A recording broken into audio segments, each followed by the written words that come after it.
বিশ্ববিদ্যালয় সহ শিক্ষা প্রতিষ্ঠানগুলোকে রাজনৈতিক প্রভাব মুক্ত রাখার আহ্বান জানিয়েছেন শিক্ষা উপদেষ্টা সি.আর. আবরার। শিক্ষকদের উদ্দেশ্যে তিনি বলেন, রাজনৈতিক বিশ্বাস থাকতে পারে, কিন্তু সেই বিশ্বাস যেন বিদ্যালয় প্রাঙ্গণে না আসে। দুপুরে নোয়াখালী বিজ্ঞান ও প্রযুক্তি বিশ্ববিদ্যালয়ে এক অনুষ্ঠানে তিনি এসব কথা বলেন। ১৯তম বিশ্ববিদ্যালয় দিবস উপলক্ষে বিশ্ববিদ্যালয়ের বীরশ্রেষ্ঠ শহীদ রুহুল আমিন অডিটোরিয়ামে research fair and academic excellence award অনুষ্ঠানের আয়োজন করা হয়।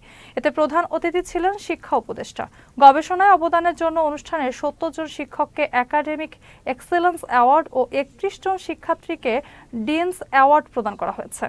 বিশ্ববিদ্যালয়ের উপাচার্য ইসমাইল হোসেনের সভাপতিত্বে অনুষ্ঠানে বিশেষ অতিথি ছিলেন বিশ্ববিদ্যালয় মঞ্জুরি কমিশনের সদস্য অধ্যাপক ডক্টর মোহাম্মদ তানজিম উদ্দিন খান, উপাচার্য অধ্যাপক ডক্টর মোহাম্মদ রেজওয়ানুল হক এবং জেলা প্রশাসক খন্দকার ইশতিয়াক আহমেদ, জেলা জামাতের আমির মাওলানা ইসহাক খন্দকার সহ অনেকে। শুরুতে জাতীয় সঙ্গীত ও পায়রা উড়িয়ে অনুষ্ঠান উদ্বোধন করা হয়।